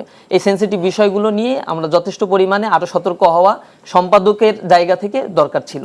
দ্বিতীয়ত হচ্ছে মুক্তিযুদ্ধ নিয়ে যে বিষয়গুলো ভাইরা বললেন, তো আমি যদি প্রশ্ন করি মুক্তিযুদ্ধের ব্যাপারে তাদের অবস্থানটা কি, তো তারা তো দীর্ঘদিন ধরে জামাত ইসলামের সাথে জোটবদ্ধ অবস্থায় ছিল, তখন এই প্রশ্ন তারা করে নাই। বিগত 15 বছর ফ্যাসিবাদের বিরুদ্ধে আন্দোলন করতে গিয়ে এই প্রশ্নটা আসে নাই, এখন নতুন করে এই প্রশ্নটা করছে। কি কারণে করছে তারাই ভালো বলতে পারবে। আবার মুক্তিযুদ্ধে ওই যে রাজাকারদের যে তালিকাগুলো করা হয়েছিল, তার মধ্যে তো সেকেন্ড লার্জেস্ট সংখ্যাটা তাদেরই ছিল। ইভেন তাদের মহাসচিবের ব্যাপারেও একটা কথা রয়েছে, তার বাবার আইডেন্টিটির ব্যাপারে কথা রয়েছে। এরপরে আসলে ছাত্র দল কি আমার মহাসচিব মুক্তিযুদ্ধে অংশগ্রহণ করেছে, উনি মুক্তিযুদ্ধ, আপনি ভুল বলবেন না। মহাসচিবের বাবার কথা না, এবার বললে হবে না। আচ্ছা, নাসির, আপনি আবার পরে একটু নোট নেবেন, আপনি আবার পরে বলবেন, একটু শেষ করেন আপনি। আচ্ছা, আমি সর্বশেষ যেটা বলবো যে ছাত্র দলের ক্ষেত্রে, ছাত্র দল তো বিএনপির সহযোগী সংগঠন হিসেবে সাংবিধানিকভাবে স্বীকৃত। তো ছাত্র দলের অথবা বিএনপির মুক্তিযুদ্ধের বিষয়ে অবস্থানটা কি? যখন তাদের দলের সাকা চৌধুরীর ফাঁসি হলো, তখন কি তারা এই ফাঁসির পক্ষে অথবা বিপক্ষে কোনো ধরনের কথা বলেছে? এরপরে আলিম সাহেবের বক্তব্য রয়েছে, অসংখ্য লোক রয়েছে মুক্তিযুদ্ধের পরে মুক্তিযুদ্ধ সম্বন্ধে যাদের নেগেটিভ মন্তব্য ছিল বা ওই সময় স্বাধীনতা যুদ্ধে অংশগ্রহণ করেনি, এমন নিজাম ইসলাম পার্টির বা অন্যান্য দলের অনেক লোক পরবর্তীতে বিএনপিতে যোগদান করেছে। তো এই বিষয়গুলো তো বিএনপি কখনো বা ছাত্রদল কখনো ক্লিয়ার করেনি যে মুক্তিযুদ্ধ ইস্যুতে অথবা রাজাকারের এই ইস্যুতে তাদের অবস্থানটা কি। যুদ্ধাপরাধীর বিচার ইস্যুতে কিন্তু BNP chairperson Begum Khaleda Zia clear করেছে যে এরা সবাই রাজবন্দী, এদেরকে রাজনৈতিকভাবে খুন করা হচ্ছে। ওই বিষয়টা তো হিসেব আলাদা, ওইটার ব্যাপারে তো আমরাও কথা বলেছি যে ট্রাইব্যুনাল গঠন করা হয়েছে, এই ট্রাইব্যুনাল তো প্রশ্নবিদ্ধ, এবং এখানে এক্সট্রা জুডিশিয়াল কিলিং করা হয়েছে, যেটা এখন রিথিঙ্ক করা হবে এবং সব বিষয়গুলো আস্তে আস্তে বের হয়ে আসবে।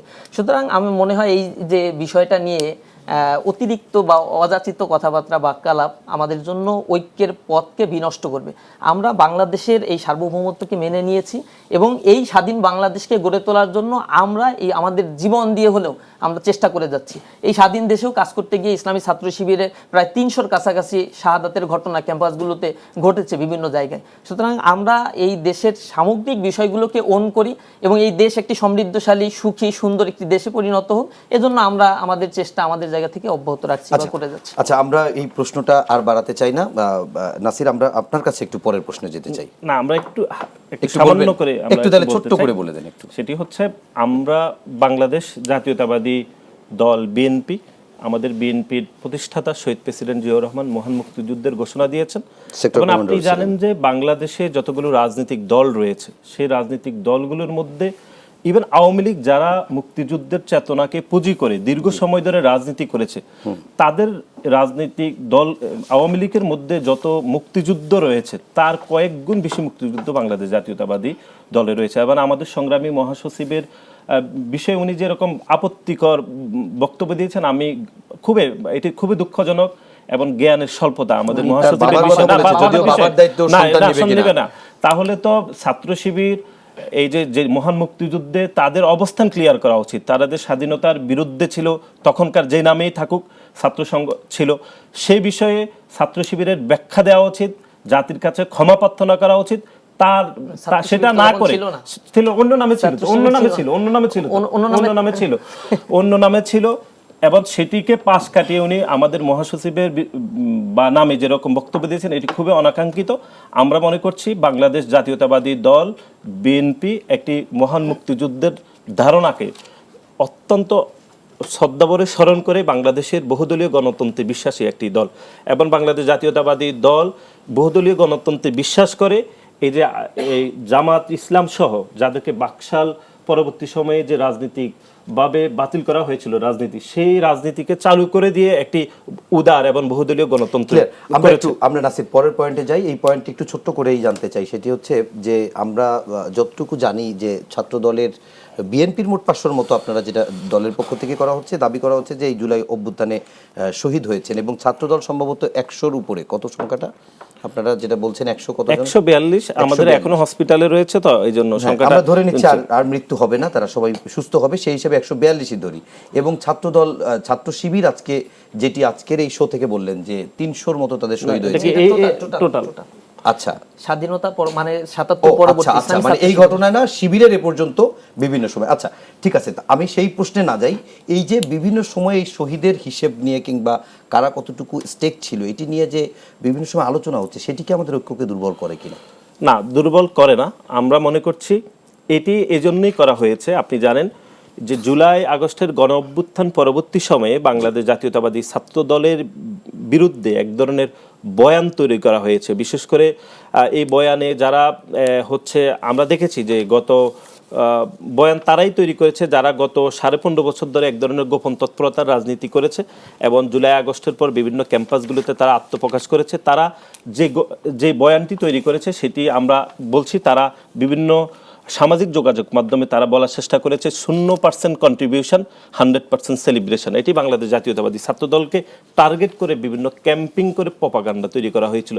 তার পরিপ্রেক্ষিতে আমরা সিদ্ধান্ত নিয়েছি বাংলাদেশ জাতীয়তাবাদী ছাত্রদল জুলাই আগস্টের গণ অভ্যুত্থানে আমাদের আসলে কতজন নেতাকর্মীরা ক্ষতিগ্রস্ত হয়েছে, শহীদ হয়েছে, তারই ধারাবাহিকতা আমরা একটি তালিকা তৈরি করেছি। যে তালিকা নিয়ে অনেকে বলেছেন যে তালিকা তৈরি করে তারা শহীদদেরকে আলাদা করেছে। আমরা মনে করছি করবে না, আপনি বলেছেন স্পষ্ট। আমরা আপনার কাছে পরের প্রশ্নে যাই। সেটি হচ্ছে যে একটা বিষয় একটু খুবই এখন এই মুহূর্তে বিভিন্ন বিশ্ববিদ্যালয় ক্যাম্পাসগুলোতে খুব আলোচিত একটি ঘটনা, সেটি হচ্ছে ছাত্র সংসদ নির্বাচন। তো ছাত্র সংসদ নির্বাচন ইস্যুতে একটু এক বাক্যে উত্তর মানে সংক্ষেপে দিবেন, তারপরের প্রশ্নে আমি যাব। ছাত্র এই মুহূর্তে অর্থাৎ জাতীয় সংসদ নির্বাচনের আগে বাংলাদেশের বিশ্ববিদ্যালয় ক্যাম্পাসগুলোতে ছাত্রদল ছাত্র সংসদ চাই কিনা? অবশ্যই চাই। আচ্ছা, এবার আমার সেকেন্ড প্রশ্ন, তাহলে জাহাঙ্গীরনগর বিশ্ববিদ্যালয়ে ছাত্রদল যে ইস্যু নিয়ে মিছিল করছে সেটি হচ্ছে আগে সংস্কার পরে নির্বাচন, যেটি আপনাদের জাতীয় রাজনীতির সম্পূর্ণ উল্টাটা। না, উল্টা না তো। কেন? আপনারা বলছেন যে সংস্কার চলমান প্রক্রিয়া, সেই হিসাবে কিন্তু এখানে আপনি আগে আর পরে নিয়ে আসলেন, তাহলে একটু উল্টা হয়ে গেল না? উল্টা না। আচ্ছা, একটু বলুন। সংস্কার তো বাংলাদেশে এখন জাতীয় রাজনীতিতে সংস্কার তো চলমান রয়েছে। আমাদের দলের পক্ষ থেকে বলা হয়েছে সংস্কার নির্বাচন প্যারালালি চলে তারপর নির্বাচন হতে পারে, এবং সংস্কার তো এরকম না যে আপনি 3 মাসের মধ্যে সব সংস্কার শেষ করবেন, এটি তো জাতীয় রাজনীতি কখনো হতে পারে না। সংস্কার চলমান থাকবে, বাংলাদেশ যতদিন থাকবে ততদিন সংস্কার চলবে। কিন্তু আমরা জাহাঙ্গীরনগর বিশ্ববিদ্যালয়ে যেটি দেখেছি, সেটা আপনি জাহাঙ্গীরনগর বিশ্ববিদ্যালয়ের শিক্ষার্থী, সেখানে আপনি দেখেছেন জাহাঙ্গীরনগর বিশ্ববিদ্যালয় কোনো রকম পরীক্ষা নিরীক্ষা ব্যতীত কোনো রকম সামান্যতম একদম 1% সংস্কারের বিষয়ে না তৎপরতা না দেখিয়ে তারা এক ধরনের তফসিল ঘোষণার যাবতীয় বিষয় তারা গ্রহণ করেছে। সেজন্য বাংলাদেশ জাতীয়তাবাদী ছাত্রদল জাহাঙ্গীরনগর বিশ্ববিদ্যালয় থেকে বলা হয়েছে সংস্কার প্রক্রিয়াগুলোকে মোটামুটি সংস্কার প্রক্রিয়াগুলোকে করে ছাত্র সংসদ নির্বাচন করলে সেটি অনেক বেশি তাৎপর্যপূর্ণ এবং অনেক বেশি কার্যকর হবে বলে আমরা মনে করছি। আচ্ছা, আমি আপনাকে এই প্রসঙ্গে একটু জিনিস জিজ্ঞেস করি, সেটি হচ্ছে যে আমি যতটুকু জানি যে জাহাঙ্গীরনগর বিশ্ববিদ্যালয়ে যিনি উপাচার্য, তিনিও এই উপাচার্যের হন যখন সেই দিন পর্যন্ত জাতীয়তাবাদী শিক্ষক দলের সভাপতি ছিলেন। তিনি এই মুহূর্তে ভিসি হয়ে গেছেন, তিনি সে পদ ছেড়ে দিয়েছেন। কিন্তু কথা হচ্ছে যে কোনো সংস্কার ছাড়াই খুব দ্রুত এই যে তৎপরতা চালিয়ে একটা জাকসু দিয়ে দিতে চাচ্ছেন, এটি তিনি কেন দিতে চাবেন? তার আসলে স্বার্থটি কি? না, এটি তো এটি ওনার মতামত নিলে আপনি সবচেয়ে ভালো বলতে পারবেন। আপনারা কি মনে- আপনার সংগঠন কি মনে করেন? আমরা যেটি মনে করছি সেটি হচ্ছে জাহাঙ্গীরনগর বিশ্ববিদ্যালয়ে দীর্ঘদিন ধরে আপনি জানেন যে একটি পুরো আপনি জাহাঙ্গীরনগর বিশ্ববিদ্যালয়ের শিক্ষার্থী হিসেবে জানেন যে বাংলাদেশের যতগুলো বিশ্ববিদ্যালয় রয়েছে জাহাঙ্গীরনগর বিশ্ববিদ্যালয়ের প্রেক্ষাপট সেখানে এক ধরনের ভিন্ন রয়েছে। এটি বাংলাদেশের প্রথম আবাসিক বিশ্ববিদ্যালয়। সুতরাং আমরা মনে করছি যে জাহাঙ্গীরনগর বিশ্ববিদ্যালয়ে যে তড়িঘড়ি করে জাহাঙ্গীরনগর বিশ্ববিদ্যালয় মানে উপাচার্য যেভাবে জাকসু নির্বাচনের যাবতীয় পদক্ষেপ গ্রহণ করেছে, সেখানে কার্যকরভাবে কোনো ধরনের সংস্কারের একটি পদক্ষেপ আমরা দেখিনি। সুতরাং তিনি কেন অতি তড়িঘড়ি করে সিদ্ধান্ত নিয়েছেন এটি তিনি বলতে পারবেন। আমরা যেটি মনে করছি তিনি বাংলাদেশ জাতীয়তাবাদী দলের আদর্শে বিশ্বাসী, এটি আমরা জানতাম এবং এখনও আমরা বিশ্বাস করি তিনি আদর্শে রয়েছেন। কিন্তু তিনি উপাচার্য হয়েছেন এটি তার এখতিয়ার বিষয়, বা তিনি কিভাবে আলাপ আলোচনা করেছেন এটি তিনি ভালো বলতে পারবেন। আমরা আমাদের জায়গা থেকে মনে করছি যে সংস্কার প্রক্রিয়া অন্তত কিছু দূর এগিয়ে নিয়ে তারপরে ছাত্র সংসদ নির্বাচন করলে সেটি শিক্ষার্থীদের জন্য অনেক বেশি কার্যকর হবে। এটি শুধু জাহাঙ্গীরনগর বিশ্ববিদ্যালয়ে এটি শুধু আমাদের বক্তব্য নয়, বরং জাহাঙ্গীরনগর বিশ্ববিদ্যালয়ে যে সকল বামপন্থী ছাত্র সংগঠন রয়েছে, সাংস্কৃতিক জোট রয়েছে, এরা খুবই শক্তিশালী একটি প্ল্যাটফর্ম, তারাও মনে করেন এবং তারা ইতিমধ্যে তারা প্রতিবাদ লিপি দিয়েছেন, তারা স্মারকলিপি দিয়েছেন বিশ্ববিদ্যালয় উপাচার্য মহোদয়ের নিকট। তারাও বলেছেন সংস্কার প্রক্রিয়াগুলোকে এগিয়ে নিয়ে, বিশেষ করে জাহাঙ্গীরনগর বিশ্ববিদ্যালয় 15ই জুলাই জাহাঙ্গীরনগর বিশ্ববিদ্যালয়ের শিক্ষার্থীরা আন্দোলন করেছে, আন্দোলনে ছাত্রলীগের সন্ত্রাসীরা হামলা করেছে। তখন ছাত্রলীগের সন্ত্রাসীদের হামলা থেকে বাঁচার জন্য শিক্ষার্থীরা উপাচার্যর কার্যালয়ে অবস্থান করেছিলেন, সেইখানে ছাত্রলীগের সন্ত্রাসীরা হামলা করেছে। আমরা বলেছি অন্তত এই তদন্ত বিচার প্রক্রিয়াকে কিছু দূর এগিয়ে নিয়ে গিয়ে তারপরে হচ্ছে জাকসু নির্বাচনে যাবতীয় কি পদক্ষেপ গ্রহণ করলে সেটি শিক্ষার্থীদের জন্য কল্যাণকর হবে বলে আমরা মনে করছি। আপনার কাছে আরেকটি বিষয় একটু জেনে আসি, সেটি হচ্ছে ঢাকা বিশ্ববিদ্যালয়ের ছাত্র সংসদ নির্বাচনের ব্যাপারে আপনাদের কোনো দাবি বা পরে করার ব্যাপারে কোনো এরকম কোনো নীতি আছে? না, আমরা মনে করছি শুধু এটি জাকসু নির্বাচন নয়, বরং ঢাকা বিশ্ববিদ্যালয়ে ডাকসু নির্বাচন সহ বাংলাদেশের প্রত্যেকটি ছাত্র সংসদ নির্বাচন অতি দ্রুত সময়ের মধ্যে হওয়া উচিত বলে বাংলাদেশ জাতীয়তাবাদী ছাত্রদল মনে করে।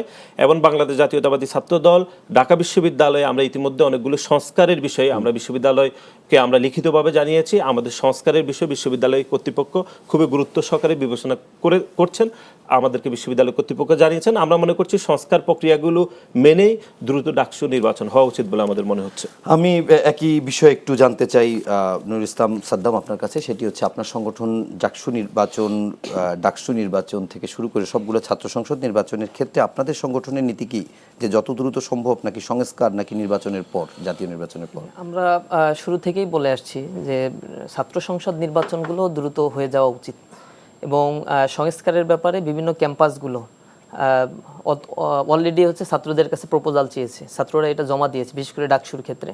তো সেই জায়গাগুলোতে এই সংস্কারগুলো খুব ক্ষুদ্র ক্ষুদ্র কিছু জায়গায় অংশীজনদের সাথে বসে এর একটা সমাধান করে খুব দ্রুত ডাকসু নির্বাচনটা দরকার। জাকসুর ক্ষেত্রে আমরা যে অনাকাঙ্ক্ষিত ঘটনাগুলো দেখেছি আমরা মর্মাহত হয়েছি। শুরুতে ছাত্রদলের স্ট্যান্ড ছিল যে ছাত্র শিবির এখানে আসছে, এই কারণে গোলমেলে একটা পরিবেশ তৈরি করছে। অন্যান্য সংগঠন বা সাধারণ ছাত্ররা যখন ছাত্র শিবিরকে অ্যাকসেপ্ট করেছে, দ্বিতীয় স্টেপে এসে তাদের দাবি হচ্ছে বিচার প্রক্রিয়া ছাত্রলীগের এটা সমাধান করতে হবে এবং সংস্কার করে তারপরে নির্বাচন দিতে হবে। সেখানে বিসি মহোদয়ের কাছ থেকে কথা আসছে যে সংস্কার তো একটা নির্বাচিত বডি করতে পারে, তো সেই ক্ষেত্রে নির্বাচনটা হওয়াটাই তো যৌক্তিক। সেখান থেকে তারা কোনো কথাবার্তা না বলে এবং আমার মনে হয় যে ভিডিওতে যতটুকু দেখলাম যে উপাচার্যের সাথে কথা না বলে তারা তাদের বক্তব্য রেখে সেখান থেকে উঠে চলে গেল, যেটা অনাকাঙ্ক্ষিত। অন্য ছাত্র সংগঠনগুলো ছিল এবং সর্বশেষ উপাচার্য শান্তিপূর্ণভাবেই তার মিটিংটা শেষ করেছেন। অন্য ছাত্র সংগঠনগুলো এখানে আগেই বর্জন করেছে। আপনি বোধহয় জানেন এখানে হাতে গোনা 2-4টা সংগঠন ছিল না যাদের ম্যান্ডেট ক্যাম্পাসে আছে। অনেকগুলো ছাত্র সংগঠন বর্জন করেছে, আগেই তারা যায়নি। এই ইস্যুতে আসলেই মানে ছাত্র সংগঠনগুলো দুই ভাগে বিভক্ত, এটি একমত। এটি মানে আমি বলবো না যে কারা অংশগ্রহণ করেছে কারা অংশগ্রহণ করেনি, দেখা যাচ্ছে আমাদের প্রস্তাবনা বা আমাদের দাবি হচ্ছে ছাত্র সংসদ নির্বাচন ছাত্ররা করবে, জি। ছাত্ররা তাদের প্রতিনিধি নির্বাচিত করবে। এখানে ছাত্র শিবির তার প্যানেল নির্বাচিত হলো কি হলো না বা ছাত্রদল আসলো কি আসলো না, এই জিনিসটার উপরে একটা ক্যাম্পাসের ছাত্র সংসদ নির্বাচন কখনো নির্ভর করা উচিত না। আমরা ছাত্র সংগঠন কতটুকু গুছিয়ে নিতে পারলাম তার সাথে তো এই স্বার্থের কোনো সম্পর্ক নাই। আচ্ছা, আমরা এখানে সম্পর্কটা হচ্ছে অবশ্যই ছাত্রদের আমি একটু ছোট অনেকগুলো প্রশ্ন আসছে, আমরা যেহেতু আগেই কিছু প্রশ্ন চেয়েছিলাম, অনেকেই প্রশ্নও করেছেন, সেগুলো একটু ছোট করে একটু জানার চেষ্টা করবো। আরেকটি বিষয় একটু আপনি ক্লিয়ার করবেন, সেটি হচ্ছে আমরা সম্প্রতি দেখেছি যে গত বছরের শেষের দিকে ঢাকা বিশ্ববিদ্যালয়ে আপনারা কমিটি প্রকাশ করেছেন এবং সবশেষ জাহাঙ্গীরনগর বিশ্ববিদ্যালয়ে কমিটি প্রকাশ করলেন। অন্যান্য বিশ্ববিদ্যালয়ে আপনারা আগেও ওপেনলি রাজনীতি করতেন, সেখানের কমিটি নিয়ে মানুষের তো আগ্রহ নেই, কিন্তু তারপরেও একটি কথা শোনা যাচ্ছে এবং বলা হচ্ছে, আজকেও নাসির বললেন যে আপনারা গুপ্ত রাজনীতি করেন। তো এই গুপ্ত রাজনীতি কি গত 15 বছর করেছেন নাকি এখনো করছেন? কেননা প্রশ্নটি এই কারণে যে পরিবেশ ছিল না বিধায় বিভিন্ন সংগঠনের ভিতরে ছিল, নাকি এরা ইনঅ্যাক্টিভ হয়ে বিভিন্ন সংগঠনে চলে গেছে, নাকি ছাত্র শিবির পরিকল্পিতভাবে তাদেরকে বিভিন্ন সংগঠনে পাঠিয়েছে? প্রথমত আপনি যে কথাটা বললেন এই কথাটার সাথে কিছুটা সাংঘর্ষিক আমার বক্তব্য। প্লিজ। যেমন নাসির ভাই এই কথাগুলো বরাবরই বলছে এবং প্রত্যেকটা টকশোতেই বলার চেষ্টা করছে, প্রতিটা জায়গায় আমরা উত্তর দেওয়ার চেষ্টা করছি। গুপ্ত সংগঠনের ব্যাপারগুলো অনাকাঙ্ক্ষিত, তাদের সাথে আমাদের সম্পর্ক আজকের নয়। ছাত্রদলের সাথে দীর্ঘ সময় ধরে আমাদের পথ চলা, কোন কমিটিতে কে আসে না আসে তা সবাই জানে। যেমন আমাদের জগন্নাথ বিশ্ববিদ্যালয়ের যে সেক্রেটারির ব্যাপারে যে ঘটনাটা, আপনি দেখবেন যে ছাত্রলীগের দুইজনের সাথে যে ছবিটা রয়েছে 20 মিনিটের মাথায় এটা কে যেন স্ক্রিনশট দিয়ে রেখেছে, ঘটনা কিন্তু কয়েক বছর আগের। তো 20 মিনিটের মাথায় কে রেখেছে তার মানে এটার দ্বারা বোঝা যাচ্ছে যে নিঃসন্দেহে সে জানে ও হচ্ছে ছাত্র শিবিরের দায়িত্বশীল, পরবর্তীতে এই বিষয়টা নিয়ে সে পলিটিক্স করবে, এই বিষয়টি ছিল। দ্বিতীয়ত হচ্ছে অন্য ছাত্র সংগঠন ছাত্রলীগ থেকে ছাত্র দলে অনুপ্রবেশ করার ঘটনা, আমি এখানে তালিকা নিয়ে আসছি, পত্রিকায় আসছে অন্তত 26-27টা ঘটনা রয়েছে, আমি বললে অনর্গল বলতে পারবো। বিষয়গুলো এমন। আর যে গুপ্ত সংগঠন বা গুপ্ত সংগঠনের যে কথাগুলো বলা হচ্ছে, আমরা তো আমাদের কমিটিগুলো ফ্লারিশ করেছি। আমাদের পূর্বের অ্যাক্টিভিটিস গুলো যদি ক্যাম্পাসের অথবা আমাদের ফেসবুক আইডিতে তারা দেখে, এত জুলুম নির্যাতনের পরেও ইসলামী ছাত্র শিবির প্রতি বছরই কমিটি দিয়েছে, কিন্তু আমরা দেখেছি 15 বছরের মধ্যে ছাত্র দলের 5টা-6টা কাউন্সিলের বেশি তারা করতে পারে নাই। আমরা সামগ্রিকভাবে এটা বলতে চাই যে ইসলামী ছাত্র শিবির সবসময় ওপেন থেকেছে, কিন্তু ক্যাম্পাসগুলোতে এত ভীতিকর পরিস্থিতি ছিল, ইসলামী ছাত্র শিবির করে এটা জানতে পেরে আমাদের উপরে যে নির্যাতন করা হয়েছে, কোনো ক্যাম্পাসে তো যেতে দেয়নি, অফিসগুলো খুলতে দেয়নি, ইভেন ক্যাম্পাসে যাওয়ার সাথে সাথে তাকে পিটিয়ে পুলিশে দেওয়া হয়েছে, আহত হয়েছে, আবার তাকেই মামলা দেওয়া হয়েছে। এই ঘটনার পরে এরপরে কে পরিচয় দিবে যে আমি ইসলামী ছাত্র শিবির করি, আমাকে ধরে মারো? ক্যাম্পাসগুলোতে তো কারো কোনো রাইট ছিল না বক্তব্য দেওয়ার, কথা বলার। তো ক্যাম্পাসে স্বাভাবিক কার্যক্রম করতে পারে নাই ইসলামী ছাত্র শিবির, তার কার্যক্রমগুলো কৌশলে বাইরে করেছে, পরিবেশ ছিল না বিধায় বাইরে, এবং কিন্তু যখন সুযোগ হয়েছে 5 তারিখের পরে আমাদের কমিটি তো ওপেন করে দিয়েছে, এরপরেও এই কথাগুলো যদি আসে, বিগত 15 বছর আসলে সেটা হয়তো অন্যরকম ব্যাখ্যা দেওয়া যেত, কিন্তু এখন আসা মানেই হচ্ছে এটা অনাকাঙ্ক্ষিত, বন্ধুপ্রতিম বা দায়িত্বশীল ছাত্র সংগঠনের কাছ থেকে এটা আমরা আশা করি না। দ্বিতীয়ত যেটা বলবো যে ছাত্র দলের মধ্যে যে অনুপ্রবেশের ঘটনাগুলো ঘটছে, অর্থাৎ ফ্যাসিবাদকে পুনর্বাসন করার যে একটা প্রক্রিয়ার মধ্যে ছাত্রদল যাচ্ছে বলে আমরা দেখছি, এবং বিভিন্নভাবে তারা বহিষ্কারও করছে। ছাত্র দলের কমিটিতে ঢাকা বিশ্ববিদ্যালয়ের কমিটি দিয়েছে, 5 জনকে বহিষ্কার করতে হয়েছে, কারণ তাদের সাথে ছবি আছে মানে সম্পর্ক আছে। তারা তো এটা জাস্টিফিকেশন দেয়নি যে শুধু ছবির কারণে তাকে বাতিল করবে কেন, তার যদি অন্যায় না থাকে, তার মানে হচ্ছে সে জড়িত ছিল, এই কারণে তাকে সাসপেন্ড করা হয়েছে, বাতিল করা হয়েছে। আমরা আশা করি এই যে মিসম্যানেজমেন্ট বা হচ্ছে কিছু ছবির ক্ষেত্রে অনাকাঙ্ক্ষিত ঘটনাগুলো, এই বিষয়গুলো তর্ক বিতর্কে জড়ালে তো অনেক কিছুই জড়ানো সম্ভব, তবে শুধরে এবং সংশোধন হয়ে আমাদেরকে এখন ছাত্রদের জন্য কাজ করার জন্য চেষ্টা করা উচিত। আমরা একটু আপনার কাছে দুই একটা প্রশ্ন নিয়ে আসবো। সেটা হচ্ছে যে নাসির, আপনার কাছে একটি বিষয় জানতে চাই, সেটি হচ্ছে যে 5 আগস্টের পর রাজনীতির অনেক গতিধারা পরিবর্তন হয়েছে, সেই সঙ্গে একটি নির্বাহী আদেশে ছাত্রলীগও নিষিদ্ধ হয়েছে। এখন আমার প্রশ্ন, শিবির এতদিনে গুপ্ত রাজনীতি করেছে, আপনার ভাষ্যমতেই যদি বলি, তারা অনেক জায়গা প্রচার করেনি, প্রকাশ করেনি, ভেতরে অনেক সংগঠনের ভিতরে থেকে করেছে।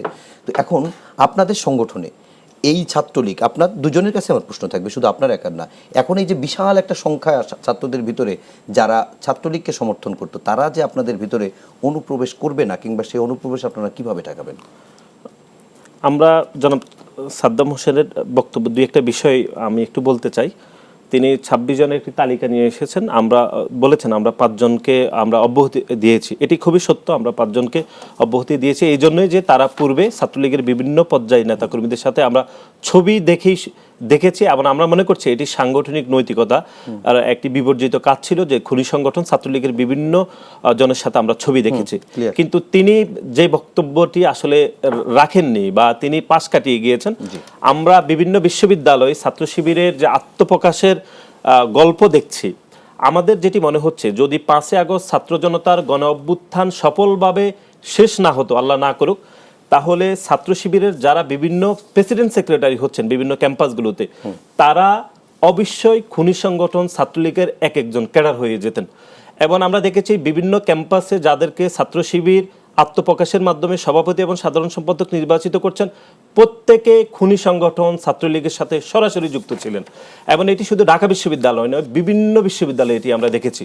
সুতরাং আমরা তো 5 জনকে বাদ দিয়েছি শুধু ছবি থাকার কারণে। আমরা এটি ওনাকে এর আগে বলেছি, আপনাদেরকে কমিটিতে নাম রয়েছে এরকম কাউকে ওনারা এখনো পর্যন্ত বাদ দেয়নি।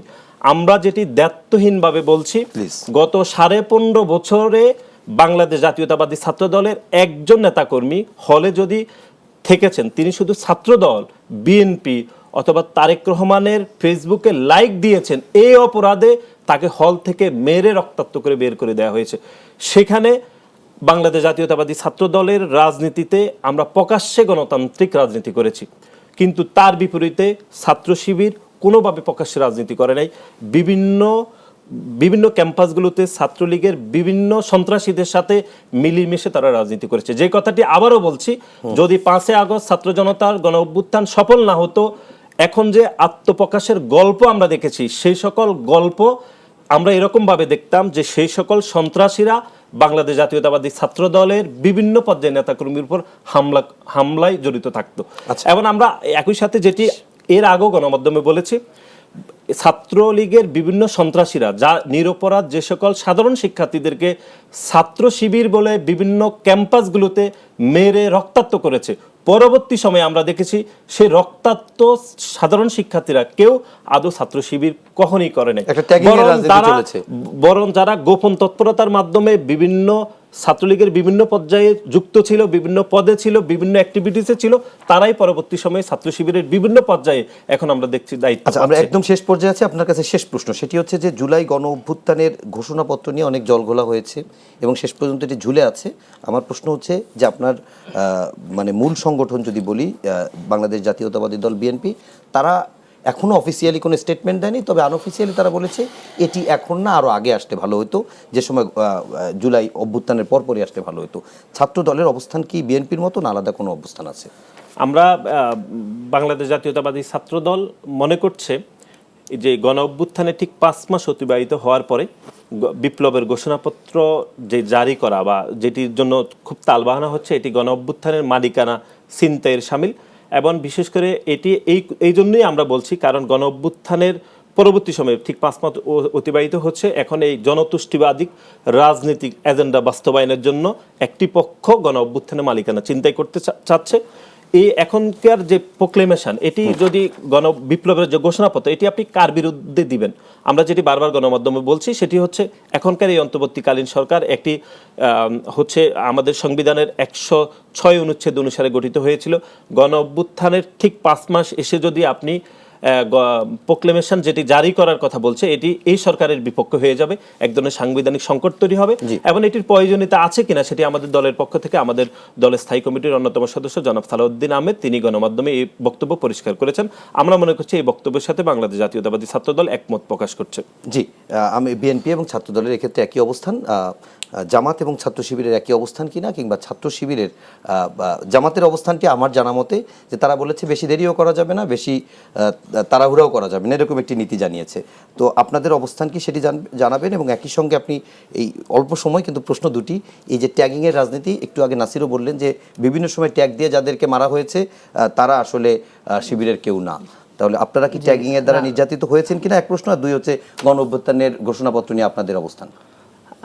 নাসির ভাই যে কথাগুলো বলল খুবই দুঃখজনক এবং তার এই জায়গা থেকে এমন আরবিট্রারি মানে অ্যাজাম্পশন করে কথাবার্তা বলা এটা অনাকাঙ্ক্ষিত ছাত্র সংগঠনের পক্ষ থেকে। তিনি যে কথাগুলো বলেছেন এগুলো একই সাইমালটেনিয়াস কথাগুলো আমরাও যদি তার ক্ষেত্রে বলি, ঢাকা বিশ্ববিদ্যালয়ে তারা যে কমিটি দিয়েছে যখন ফ্যাসিবাদের সময় ছিল ঢাকা বিশ্ববিদ্যালয়ে তাদের হচ্ছে অল্প কিছু লোক আমরা দেখেছি মিছিলে, কিন্তু পরবর্তীতে 100-র উপরে কমিটিতে লোক দিয়েছে। তারা কোত্থেকে আসলো?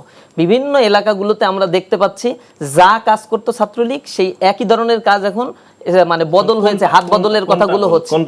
অসংখ্য ঘটনা, এখানে 260টা পত্রিকার কাটিং এবং ঘটনা রেফারেন্স সহ নিয়ে আসছে, আমি এটা দেখে নিয়েছি। এখানে বলছে রূপগঞ্জে মানে ছাত্র দলের আহ্বায়ক নিহত হয়েছে বিএনপির 2 গ্রুপের সংঘর্ষে। লক্ষ্মীপুরে চাঁদা চাওয়ায় পথ হারালেন ছাত্রদল নেতা, বাংলাদেশ প্রতিদিনের নিউজ 17 তারিখ। সামগ্রিকভাবে আমি যেটা বলতে চাচ্ছি যে এই কথাগুলো বলে বা একজন আরেকজনের ব্যাপারে এরকম দায় চাপিয়ে, যেটা হয়নি, যে ঘটনা হওয়া পসিবিলিটি নাই, ইসলামী ছাত্র শিবিরে কে আসছে তার হাতে একটা রেফারেন্স পর্যন্ত নাই এবং যে কথাগুলো বলছে তার প্রমাণগুলো সে নিজেও জানে। সুতরাং এই কথাগুলো বলে আমাদের মধ্যে ঐক্য বিনষ্ট করা, সামগ্রিকভাবে ছাত্র সমাজের মধ্যে একটা বিভাজন তৈরি করা, এটা মোটেও কাম্য নয়। আর ডিক্লারেশনের কথা যেটা বললেন, আমরাও আশা করি গভর্নমেন্ট খুব দ্রুতই জুলাইয়ের এই অভ্যুত্থানের এই ডিক্লারেশনগুলো ঘোষণা দিবে এবং এর পরিপ্রেক্ষিতে আগামী নতুন বাংলাদেশ বা তার অগ্রযাত্রা এটা অব্যাহত থাকবে, এটা আমাদের প্রত্যাশা। অনেক ধন্যবাদ নুর ইসলাম সাদ্দাম এবং নাসির উদ্দিন নাসির, আপনাদের দুজনকে এত প্রাণবন্ত এতক্ষণ ধরে আলোচনা করার জন্য, এবং দর্শক সেই সাথে আপনাদেরকেও ধন্যবাদ জানাচ্ছি। ঠিক নুর ইসলাম সাদ্দাম যে কথাটি বলে শেষ করলেন সেই সুর ধরে যদি বলি যে যে জন আকাঙ্ক্ষার বাংলাদেশ ছাত্র সমাজ দেখেছিল, যার মধ্য দিয়ে অভ্যুত্থানের মধ্য দিয়ে নতুন বাংলাদেশ গড়ার যে স্বপ্ন ছাত্র সমাজ দেখেছিল, সেখানে ঐক্যের বাংলাদেশ হবে। তবে রাজনীতিতে বিভেদ বিভাজন সবই থাকবে, কিন্তু যাদের হাত দিয়ে আগামী দিনের বাংলাদেশের রাজনীতি হবে সেই ছাত্র সমাজ, বিশেষ করে ছাত্র সংগঠনের নেতৃবৃন্দ, তারাই আগামী দিনের বাংলাদেশ গড়বে। সুতরাং তারা আরও বেশি ইতিবাচক রাজনীতি করবে এবং সেই সঙ্গে বাংলাদেশকে একটি শান্তির বাংলাদেশ, ঐক্যের বাংলাদেশ গড়ে তুলতে সহযোগিতা করবে। সেই প্রত্যাশা রেখে আজকের মতো শেষ করছি। সবাই ভালো থাকবেন, সুস্থ থাকবেন, শুভরাত্রি।